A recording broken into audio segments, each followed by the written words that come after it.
Hello and blessings, beautiful souls. Saravá and I share to you. My name is Avalon Cameron, and today we are going to be continuing on with our videos on guidance for the beginner witch. Today's video will explore some of the more common misconceptions pertaining to the subject of witchcraft. And so some of the subjects that we'll be touching on today pertain to the wheel of the year and your witch's tools and initiations and many other things that may be of complexity to you as a newcomer to witchcraft. And so you may hear these terms thrown around. You may hear talk of tools, you may hear talk of festivals, you may hear talk of initiations and the necessities to be initiated and many other things, and you may feel a little bit inadequate. So I'm here to help you out on this one, particularly because I strongly feel that there is a tremendous amount of misinformation pertaining to these such subjects. And so let's talk about that right now.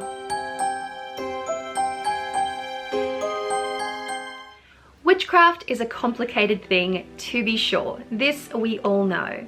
And in today's modern world of witchcraft, what you will find is most prevalent is that personal opinion is now more often being presented as fact. And this is where some of the misinformation really stems, is that the personal opinion of perhaps an author or a speaker or an authority on the subject of witchcraft speaks their point of view, presenting that point of view, that personal perspective, as absolute fact. And that in turn carries on a succession of unfortunate events where people begin to quote such personal perspectives as fact, when in fact that's not what it is at all. So it's really important to do your research. I can't emphasize this enough. If you hear something for the first time and it is presented to you as a fact, it is really good practice to cross-reference that to see if it in actual fact is a fact. It's important for me to also state here that when you are new to the practice of witchcraft, you are rather vulnerable to misinformation. And so, once again, research will be your best friend. Finding credible sources will be your best friend. And taking on some of what I am saying right now as a little bit of wisdom and a little bit of guidance is going to benefit you in the long run as you are moving through the wonderful world of witchcraft and discovering new topics and exciting new theories. This habit that you will be building to research, to cross-reference, to check the validity of, is going to serve you well. But it's not supposed to be something that is truly strict in your practice. You don't want to be so academically focused that you shut the door on spirit, on your intuition, on when your own personal inner voice or compass is leading you down a particular path. That is, in essence, an important experience to hold on to and to truly value. So I wanted to run through some of the more common mistruths that are out there so that you can get informed early and make wise choices.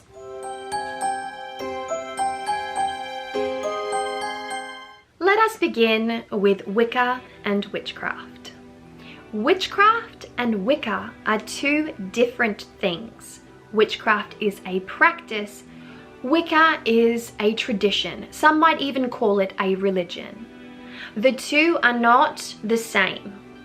A Wiccan can practice witchcraft within their tradition, but witchcraft itself is not a religion, it is a practice. And as such, Wicca and witchcraft are two very different things that are oftentimes lumped together and presented as one whole thing. And this is not true. There are many, and let me emphasize this, many practitioners of witchcraft that have absolutely nothing to do with Wicca.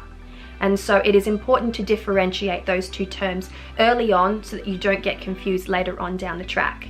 This is something that is so prevalent throughout the community. You will often hear the term witchcraft and Wicca used interchangeably. So it's really important to get yourself out of that mindset early on and just understand the differences between the two.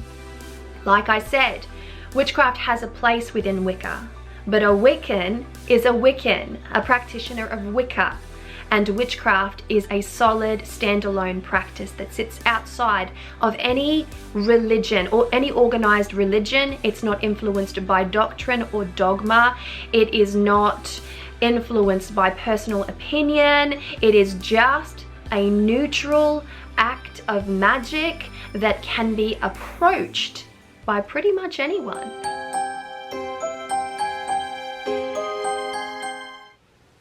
Next, I would like to talk about the Wheel of the Year.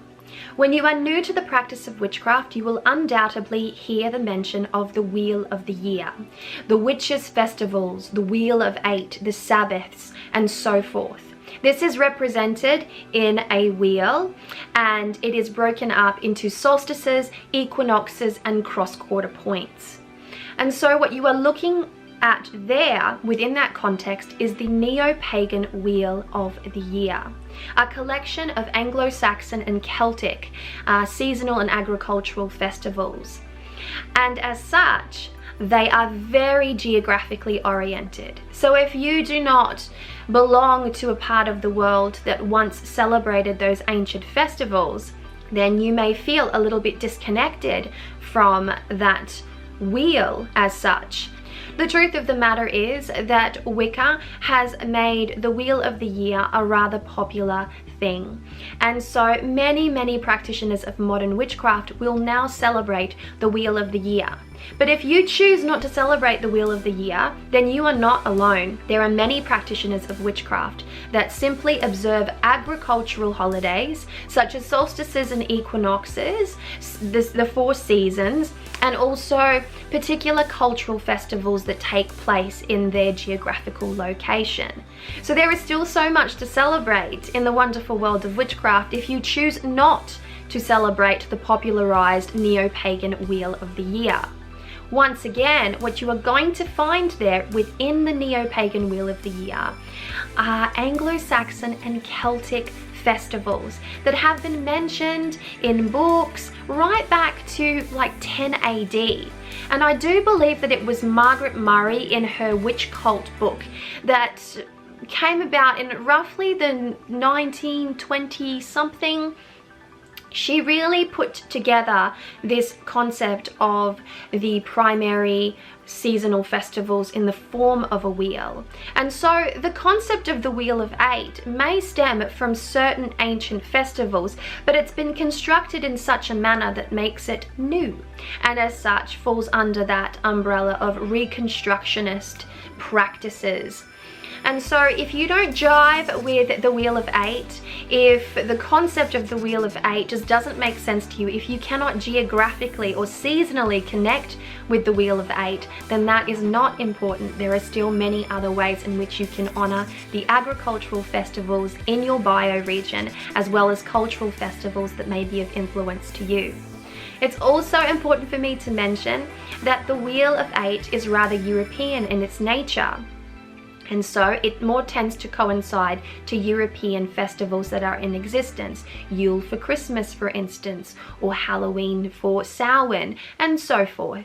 However, if you live in the Southern Hemisphere, then you actually have to spin that wheel because we're 6 months ahead. And so the timing of those seasonal festivals will differ from the Southern Hemisphere to the Northern Hemisphere.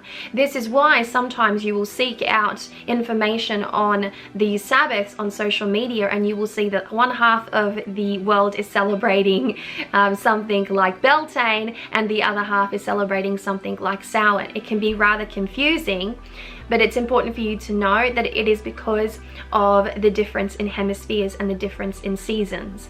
If you didn't know, the Southern Hemisphere is on an opposite seasonal spectrum to the Northern Hemisphere, and that's just something important to get to know early on in the piece. It's helpful.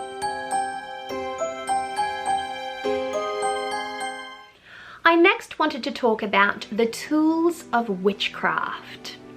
Now, truth be known, there is a lot of emphasis that is placed, particularly on social media and in books, pertaining to the subject of witches' tools. And this has always rather confused me because I come from a more traditional witch practice, and as such, our tools in traditional witch practice, they look very different to the ritual tools that you will often find popularized on social media and again in books. So what I would like to say to that is that what you are going to find when you look into witches' tools, when you type in witches' tools in Google, you are going to find more or less traditional Wiccan tools. You are going to find things like altar tiles, chalices. You are going to find things like athames or ritual knives, a bowl line. You are going to find things like a wand and many other tools that really belong to Wiccan and ceremonial magic. And so there are many tools that I used in both Wicca and ceremonial magic, as well as other branches of ritual magic. And that is something rather unique. Now keep in mind that ceremonial magicians and Wiccans may use a specific number of tools. And they may use the chalice, they may use the altar tile, they may use the bowl line and wand and so on and so forth. But each individual item is not specific to ceremonial magic, and it's not specific to Wicca. So what I'm saying here in a very convoluted way is that a chalice in and of itself is not owned by any one of these magical traditions. A chalice is simply a chalice. There are many mentions of many sacred cups and many chalices throughout mythology. So a chalice on its own is not influenced by any particular tradition. And so if you have a chalice on your altar, a chalice is a vessel that holds water, and it can come from many different origins and symbolize many different mythologies and magical essences. But if you put on your altar a chalice, a wand, an altar tile, a bowl line for that matter, a cauldron, you know, and many other things, what you are going to end up creating for yourself is a more ceremonial or Wiccan style of altar. If you start to strip away some of those uber magical tools, what you are going to be left with is common sense tools that relate to your practice. And for that I mean, if you like to burn incense and it gets you into a spiritual mindset, then you may have a beautiful censer on your altar. Likewise, if you like to carve up your own magical incenses by grounding up herbs and oils, gums, resins, barks, roots, etc., then you may get a great deal of use out of a mortar and pestle. And if candles are your bag, then you are going to be burning some candles. And so a traditional witch's altar or a traditional array of witch's tools is really dependent on the practitioner and what that witch wants to do, likes to do, or is in the mood to create. So athames, bowl lines, chalices, wands, things of that nature, they are not traditional witches' tools. There is no such thing as traditional witches' tools. There are ceremonial magical tools, there are Wiccan tools, there are ritual magical tools, but witchcraft has no tools. The necessity of having tools in witchcraft come from the practice, the hands-on practice of the witch in charge. And so whatever it is that you like to do as a part of your witchcraft is going to dictate what type of tools you are going to be acquiring. That's really important to remember, because we can get really carried away in investing big amounts of monies on books of shadows and incredible cauldrons and so on and so forth, but if they have no inherent value to you and your practice, if you don't know what to do with them, if you don't feel like you're going to use them every day in your practice or regularly at the very least in your practice, then they shouldn't really be there. And I'm very careful to say the word should, because that denotes a level of condescension, but really think about it. If you are going to spend money on your craft, think about spending that money wisely on those objects that are going to bring your craft joy, that are going to make your craft easier, that are going to assist you in creating what it is that you personally would like to create. Just a word from the wise there.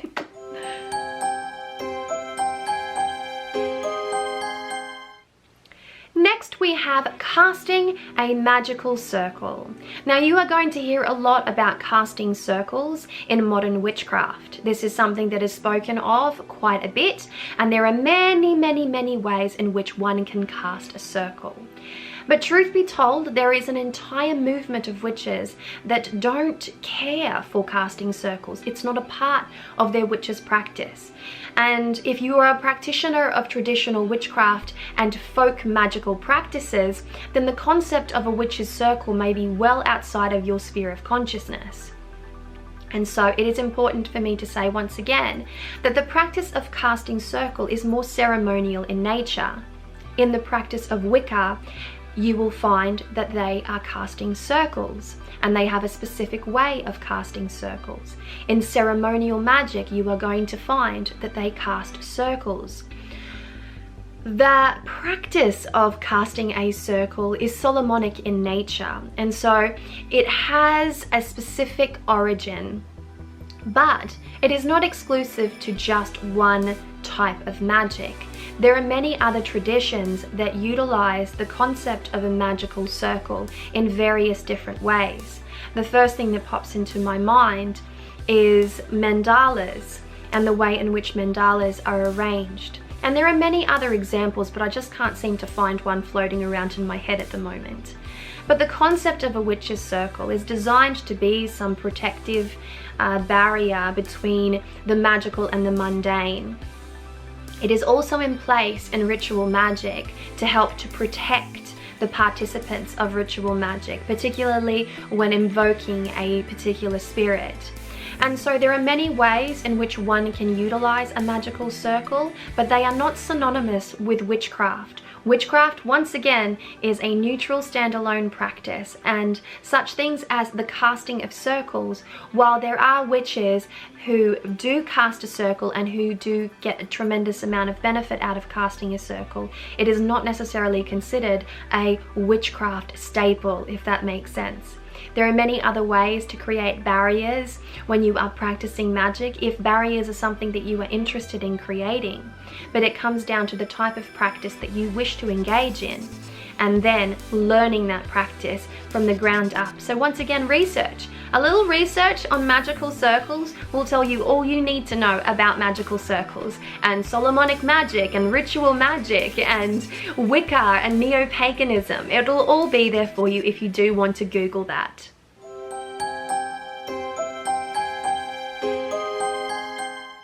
Witchcraft is gender neutral. That's right. There is a lot of talk about witchcraft and how only one particular gender can practice witchcraft. Well, that is not true. Like I have said many times now, witchcraft is neutral. If you are man, if you are woman, if you are bisexual, if you are transgender, it doesn't matter what your sexual orientation is, what your gender or lack thereof is. You can still quite comfortably and successfully practice witchcraft. Witchcraft is not locked into any particular gender, and that is something that's really, really important to remember. I would now like to speak a little bit on the subject of initiation. There are many, many traditions that practice witchcraft that feel very strongly about initiation and rites of passage. Rites of passage and initiation have populated tribal culture for the longest time. So there are those who are all for initiation, and there are those that are against initiation, that do not see initiation or rites of passage as being important. The truth of the matter is, witchcraft is initiation neutral. While many do practice witchcraft, go through rites of passage as parts of traditions and so on, the practitioner of witchcraft does not necessarily need to walk the path of initiate. Witchcraft on its own is not an initiatory tradition. It's not any tradition whatsoever. Like I've said so many times now, it is a practice, and it is a neutral one at that. But if you practice a tradition that is very kindred to the practice of witchcraft and it is initiatory, then chances are you are going to walk the path of initiation. You are going to engage in rites of passage. But if you are a solitary practitioner of witchcraft with a curiosity for learning, initiation should be the furthest thing from your mind. It's all about understanding the landscape, getting acclimated with the information that is out there that makes sense to you, that is going to enrich your practice. And if initiation is a matter or a subject that comes up later on when you are in a different position within your practice or in a different circumstance within the practice of witchcraft, then it is something that you can address then and there. I would also like to add that in terms of initiations and rites of passage, nature and the spirits have a way of taking care of that, sometimes for you. So if you are a dedicant of witchcraft, if you are hard at work, really putting in that sweat equity to create for yourself an incredible witch's practice, then chances are nature and the spirits of place, they're going to try and initiate you. They are going to try to put you through a rite of passage, something that is fitting to your path. And this can happen very naturally. Not all initiations take place within controlled traditional environments. Sometimes the wonderful world that surrounds us each and every day and the beautiful biospheres that we find ourselves in will take charge of that initiation responsibility. And that is something also to mention and to be honored.